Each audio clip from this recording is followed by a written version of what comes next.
On today's episode of the Layman's Answers to Baby Care, we're going to show best practices for changing your baby's diaper. Now, since this video has the potential to be shown to millions of people, and I don't want to inadvertently traumatize my two twin baby daughters, we're actually going to do more of a diaper change simulation, which is perfect because I actually believe that we live in a simulation. Well, I kind of believe like our experiences are real, but not our surroundings, just like this diaper change. So we're actually going to substitute poo for Play-Doh, kind of making it poo-doh. Smells so much better than poo. So before you even get started, the first thing you're going to want to have is a disposable changing sheet. This is basically a lot easier than having to change the actual fabric sheet or wash it every single time baby has an accident. The one that we like is the Disney Princess's disposable changing sheet.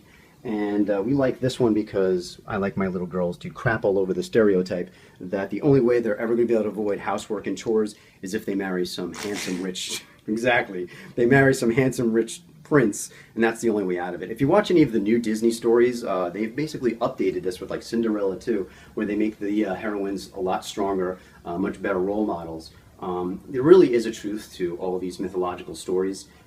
If you've ever noticed that in all these Disney movies, the hero or heroine tends to be an orphan, there's actually a really interesting reason for that, and I actually talk about it on my blog. You can just visit thelaymansanswers.com and search under Disney, and you'll see an article titled Why Disney Characters and Superheroes Are Orphans.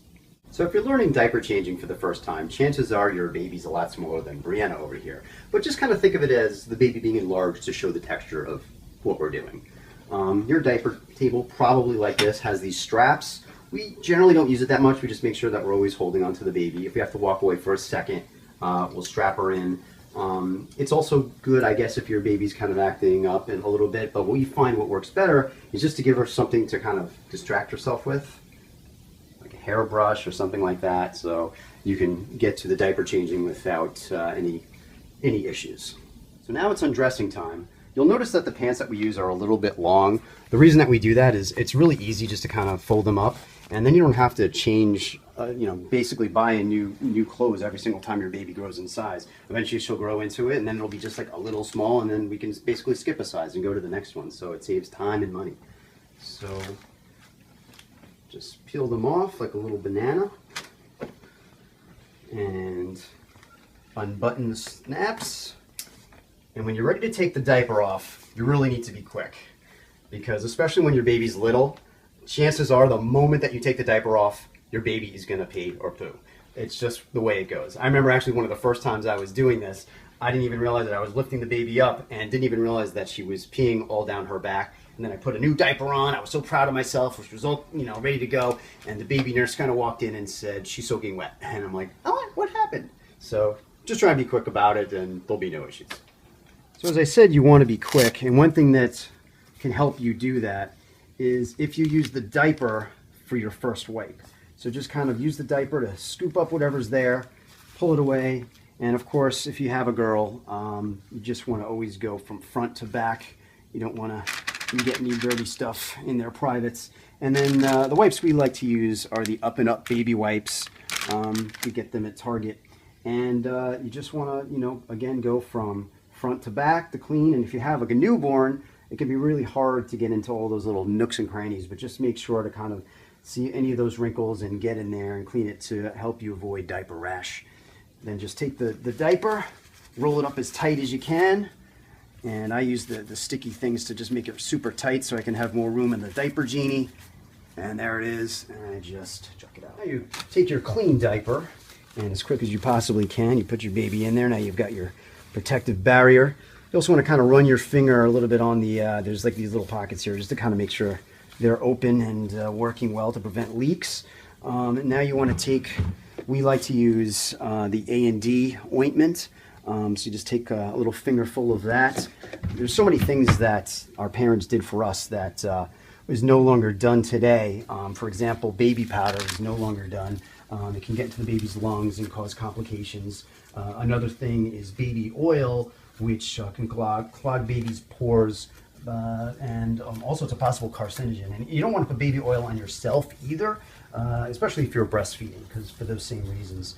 I can think that our parents also put those hard shoes on us. So many people from my generation today, they now have to wear orthotics. So today we know we only put basically nothing or soft shoes on babies up to at least 2 years old. They're called crib shoes today. That's why they're softer. And also something that there's studies being done on it, whether or not to have a nightlight. I had a very bright nightlight as a kid. Maybe that's why my vision is so bad, because babies' eyes are developing when they're sleeping. Better to have them sleep in pitch black. If you need to change your baby's shirt, either because it's bedtime and it's time for PJs, or if they made a mess of it, when you're pulling it off, just try not to touch. There's these little soft spots on her head that are called putty pockets. Actually, I'm just kidding. They're really called fontanelles. It's basically just the soft tissue part of their skull that will kind of meld together once she grows. But I mean, if you accidentally touch it, it's not a big deal, but don't try to really stick your finger in there or anything. Then all you need to do once you're done with that is just snap her up. And guys, if you're wondering why your wife is probably so much faster and more efficient at this, it's really not a genetic thing. It's pretty much just because she probably had plenty of practice growing up with dolls and just got really good at it. But when it comes time to posing your baby with a toy lightsaber or protecting yourself from his or her kung fu grip, you'll be better at that. Now you just put the pants back on. And by the way, another reason why it's good to have long pants is that, spiritually speaking, it basically gives your baby room to grow. And since the universe hates a vacuum, it will ensure that your baby is going to grow big and strong, because there's plenty of room for him or her to do so. And then you're done. Hopefully your baby won't cry when you take the little distraction away. But if she does, no worries, because it's probably time for her to take a nap anyway.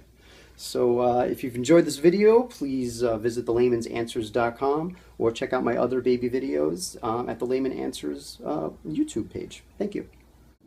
And to freshen your baby's nursery with the sweet scent of Play-Doh, pick up Demeter's unisex Play-Doh cologne spray. Just click on the link in the About section below.